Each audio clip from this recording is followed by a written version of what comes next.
Régis Le Sommier, merci d'être avec nous. La question est évidemment anxiogène.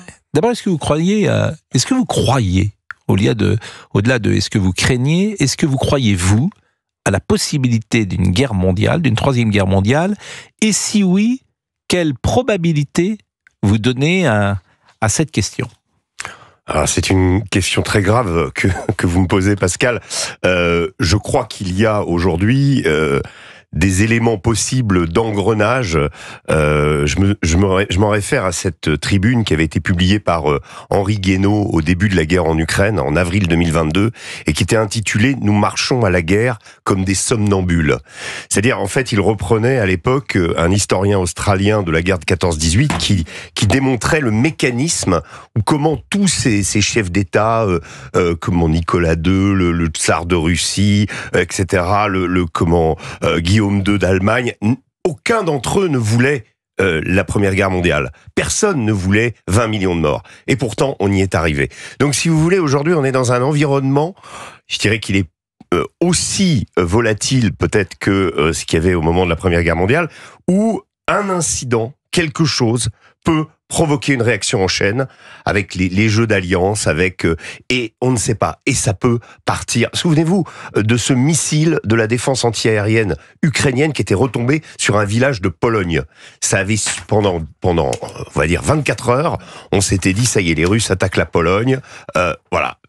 Pays de l'OTAN, article 5, et c'est parti. Donc là, on est dans une situation où moi je vais vous dire, je vais être optimiste parce que avant qu'on y arrive, et puis on reste encore sur le cas de la guerre en Ukraine, sur une guerre conventionnelle, une bonne vieille guerre d'attrition où chaque adversaire essaye d'user l'autre au maximum et de le faire capituler. On reste quand même dans cette situation, mais il y a des puissances nucléaires de part et d'autre. Nous, la France, nous avons 290 têtes nucléaires. La Russie en a, elle, dans ses stocks, plus de 4, j'ai noté le chiffre, 4380 têtes nucléaires dans les stocks russes, dont 1600 têtes déployées. Les Américains en ont un tout petit peu moins. Donc vous voyez quand même, on est face à... Et aujourd'hui, effectivement, les Américains s'accordent avec les Russes pour essayer d'arrêter la guerre en Ukraine. On peut dire que la menace nucléaire n'est peut-être pas aussi importante qu'elle l'était à l'époque où Joe Biden donnait des missiles à longue portée aux Ukrainiens, les autorisait à les utiliser contre la Russie et que la Russie menaçait justement, disait attention, nous on arme l'arme nucléaire. Peut-être qu'on est retombé d'un cran, mais tout est possible aujourd'hui. Je vous propose d'écouter François Bayrou. Et la difficulté, c'est qu'on a aujourd'hui une très grande défiance de la parole politique. Pourquoi ? Parce que souvent, la politique a crié au loup, au loup, au loup. Et la stratégie de faire peur, on la devine parfois. On l'a vu sur le Covid ou d'autres sujets. Donc, on est toujours en défiance. Mais là, l'instant est grave, sans doute. Écoutez le Premier ministre. Une vision d'une situation historique qui est à nos yeux la plus grave, la plus déstabilisée, la plus dangereuse de toutes celles que notre pays et notre continent ont connues depuis la fin de la Seconde Guerre mondiale. Je vous propose également d'écouter Éric Lombard, ministre de l'économie. Il était ce matin sur France Info. Nous devrons faire plus d'efforts parce que pour nous protéger, pour bâtir cette économie en faveur de la paix et renforcer la défense dans un modèle européen, nous allons devoir dépenser plus d'argent public et donc effectivement, ça imposera plus d'efforts. Est-ce que ça veut dire, par exemple, que vous avez un message aux partenaires sociaux qui sont en train de discuter des retraites, voilà, il faut que vous ayez ça en tête au moment où vous négociez l'équilibre du système ? Tout ce débat, en fait, est en train de s'ouvrir. Prise de parole également de Sébastien Chenu, le député du Rassemblement national. Il était l'invité de Sonia Mabrouk ce matin sur CNews et Europe 1. Président de la République qui, lorsqu'il dit que nous devons peut-être un jour imaginer partager notre puissance nucléaire, nous affaiblit. Emmanuel Macron affaiblit la France dans le concert des nations lorsqu'il tient des propos ou des réflexions de ce type-là. Et je pense que c'est nettement plus grave que des procès polémiques qui ne reposent en réalité sur rien. Régis Le Sommier est avec nous et journaliste, grand reporter.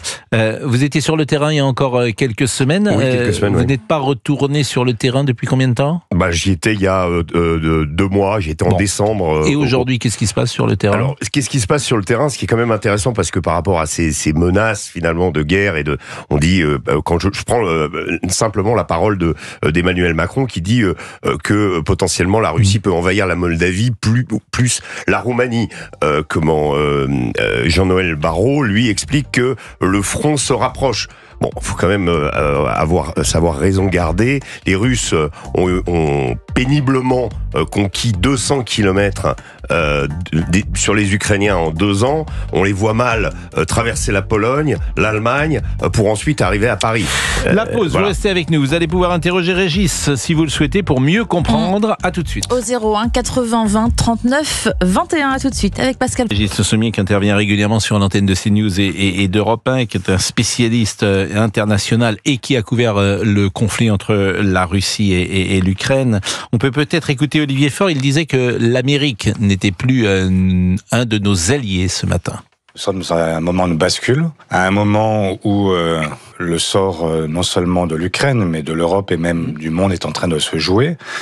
Et que dans ce mauvais remake du bon, la brute et le truand, où Trump cumule le rôle de la brute et du truand, nous avons besoin de marquer notre solidarité avec le peuple ukrainien, de faire bloc.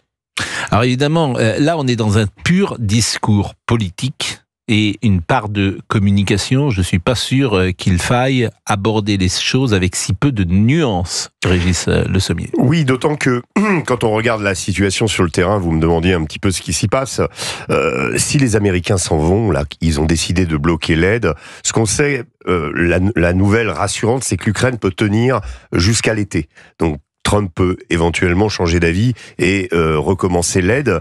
En gros, ce qu'il attend, c'est que Volodymyr Zelensky s'excuse, qu'il vienne, qu'il mette un costard, une cravate, qu'il aille à la Maison Blanche, qu'il dise merci et qu'il signe l'accord. En gros, c'est un peu ce qui a fait avec tout les territoires perdus. Avec les territoires perdus, évidemment, avec aucune possibilité de récupérer la Crimée.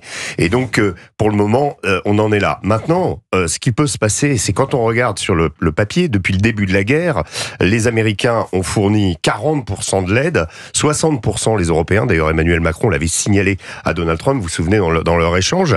Mais quand on regarde quels sont ces 40% qu'ont fourni les Américains en armement pour l'Ukraine, eh bien, c'est colossal. C'est-à-dire, c'est 70 milliards d'armement. C'est plus que l'ensemble des alliés.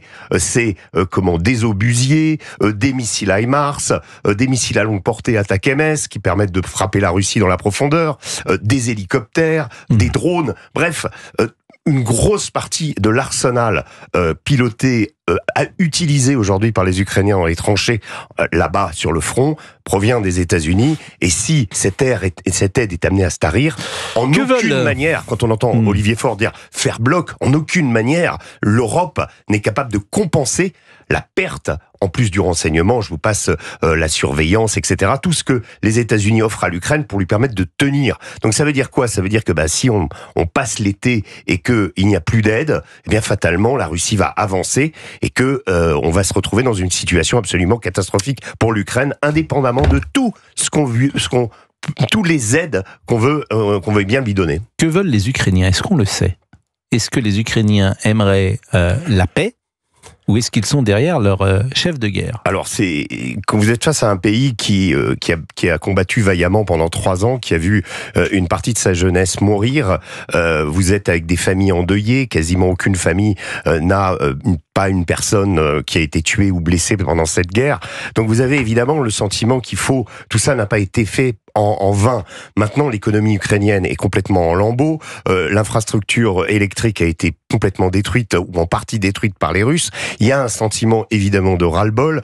Il y a un sentiment aussi que ça ne mène à rien, que progressivement, ce qu'on voit depuis 6 mois, 1 an, c'est que ce sont les Russes qui grignotent village après village, ville après ville, bourg après ville, et qui finalement s'avance, se rapproche du Dniepr inexorablement, et que effectivement il y a une lassitude parce que il y a la conscience que cette guerre qu'on a peut-être un petit peu survendu aussi médiatiquement. Vous savez, on a souvent chanté les louanges de l'Ukraine, sa vaillance, mais on est face à un peuple qui fait 41 millions d'habitants. Les Russes, c'est 141 millions d'habitants. Il y a un problème de masse critique et dès le début, on aurait pu comprendre que la Russie ne pouvait pas perdre. Frédéric va être avec nous. Frédéric qui a peut-être envie de vous interroger.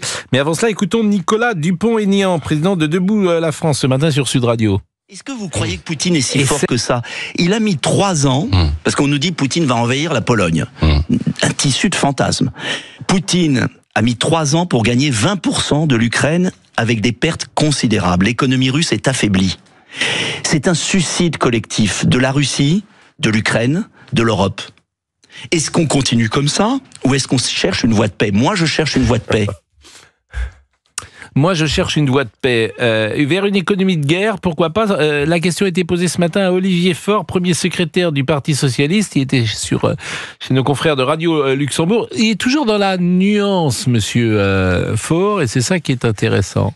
Dans un moment où le sort de notre pays, notre continent est en jeu, ça suppose que chacun en prenne conscience. Je préférais que Bernard Arnault explique qu'il est prêt à mettre une partie de sa fortune au service de la défense européenne, plutôt que de le voir courir à l'investiture de Donald Trump. Ça me paraît être là de l'ordre du patriotisme. Et patriotisme fiscal, c'est accepter l'idée qu'à un moment, effectivement, ceux qui ont plus doivent contribuer davantage. On en est rendu maintenant à demander à ce que Bernard Arnault, pardonnez-moi, on en est rendu à demander à ce que Bernard Arnault consacre une partie de sa fortune à armer l'armée française. Je vous assure, on est quand même dans une drôle de période. Il y a un invité qui est avec nous, un auditeur qui est avec nous, il s'appelle Frédéric. Bonjour Frédéric. Bonjour Pascal. Et bonjour vous nous appelez régulièrement, je pense que vous habitez dans le Nord, c'est bien cela? C'est bien ça. Et vous étiez longtemps boucher, aujourd'hui vous êtes à la retraite alors que votre épouse continue de travailler, me semble-t-il.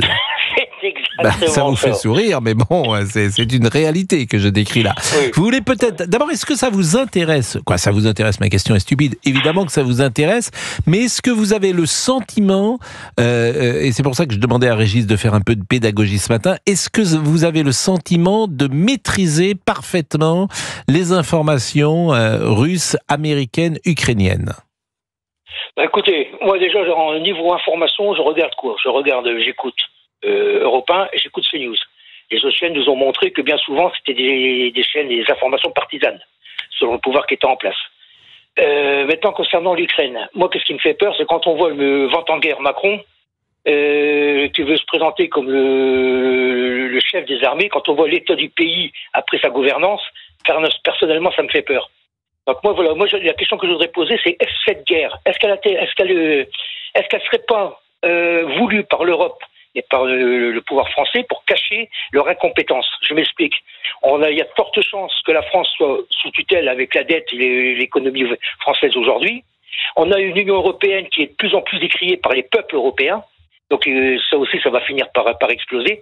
Donc eux, est-ce que la guerre, une guerre les intéresserait pas pour sauver leur cul? Ah bah, c'est vraiment, là effectivement, c'est une pédagogie différente que vous proposez avec des questions qui sont rarement posées par des interlocuteurs. Mais c'est le charme en même temps de l'interactivité. Et vous posez une question peut-être d'une manière métaphorique, mais qui a une certaine légitimité peut-être, Régis Le Sommier. Que répondez-vous à cela? C'est très cash. On est un peu dans du Trump, c'est-à-dire on dit les choses clairement. Non, je crois pas que cette guerre, d'abord, elle a été déclenchée par Vladimir Poutine en février 2022. C'est indiscutable. On va pas maintenant les raisons et les causes de ce déclenchement de cette guerre sont liées à une expansion toujours renouvelée de l'OTAN vers l'est, contre laquelle Poutine avait averti, discours de Munich en 2007, Budapest, etc., que si on touchait à l'Ukraine, eh bien, il considérait ça comme une ligne rouge. Donc, ce qui s'est passé, c'est que cette guerre a des causes, mais elle a été déclenchée par la Russie. Je ne crois pas que l'Union européenne ait déclenché cette guerre intentionnellement, ou en tout cas est aggravé, on va dire, et provoqué la Russie de façon à masquer leur incompétence. Maintenant, ce qu'ils peuvent trouver, et là je comprends ce que vous dites, ce qu'ils peuvent trouver, c'est que finalement, c'est une manière de se donner bonne conscience aussi et de cacher peut-être des choses qu'ils n'arrivent pas à faire, une incohérence en Europe. Encore que quand on voit que quand il s'agit de se porter au chevet de l'Ukraine, il y en a qui veulent envoyer des troupes, d'autres qui veulent pas, et que finalement le discours est incohérent. Et il n'est pas sorti grand-chose du sommet de Londres dimanche dernier. Eh ben, écoutez, est-ce que cette réponse vous convient, cher Frédéric ? Très bien. Mais il n'empêche que, je reviens toujours là-dessus, Macron souffle sur les braises, l'Union européenne, les technocrates de l'Union européenne soufflent sur les braises. Donc voilà, moi je voudrais savoir pourquoi. Parce qu'en plus, franchement, quand on voit l'état du pays sous sa gouvernance, moi le voir en chef de guerre, ça me fait peur. Et ça me fait peur, il va faire quoi? Il va se promener avec un maillot kaki, avec comme son pote ukrainien, on va le voir se promener partout, mais vous avez un peu le personnage. Bon, Frédéric dit des choses assez cash finalement, et il est possible que certaines gens se retrouvent dans ce témoignage. Je voulais qu'on écoute Éric Lombard, puisque la question avec laquelle nous avons terminé, c'est vers une économie de guerre. C'est le ministre de l'économie et des finances. Il était ce matin sur France Info. Écoutons-le. Nous ne souhaitons pas augmenter les impôts sur les entreprises parce que à la fin ça pèse sur le travail et sur l'emploi. Et sur les ménages les plus riches alors. Et sur les ménages les plus riches, effectivement, les personnes qui ont une épargne importante, elles doivent contribuer à l'impôt et c'est sur quoi nous réfléchissons. Les gens qui ont une épargne importante doivent contribuer plus à l'impôt. Je vous assure, ça fait peur quand même, ce pays, parce que on est déjà le pays le plus taxé, et ils vont. Si vous avez de l'argent en épargne, faites attention. Hein. Si vous avez plus de l'argent sur des comptes, faites ce que vous voulez, mais surveillez tout cela, parce qu'un jour ils vont arriver et ils vont tout prendre. Absolument. Et puis on est aussi un pays extrêmement endetté. Oui, donc on prend de l'espèce du coup. On prend de l'espèce. On fait comme ma grand-mère, on met sous le matelas. Non, je pense que si vous avez de la pierre, vous êtes un peu à l'abri. Si vous avez un appartement, ils vont pas vous réquisitionner. Quoi qu'ils sont capables de réquisitionner un jour votre résidence secondaire, parce qu'ils vont vous dire, vous en avez pas besoin. Vous avez une résidence principale. Ça vous suffit bien? Non, j'ai ma maison en Bretagne, je la garde. Bon, vous avez reconnu la voix de Géraldine Amont. Je vais remercier Régis Le Sommier, le remercier pour sa précision et sa pédagogie. C'est pas facile, Pascal. Forcément, c'est des sujets un peu complexes qui demandent un peu de temps. Ouais. C'est pourquoi quand un présentateur vous demande de synthétiser davantage, eh bien, il ne faut pas forcément l'écouter. Faut prendre le temps de l'expression, cher Régis. Et il est 11h42 et vraiment, je vous remercie grandement d'être passé par le studio. Merci.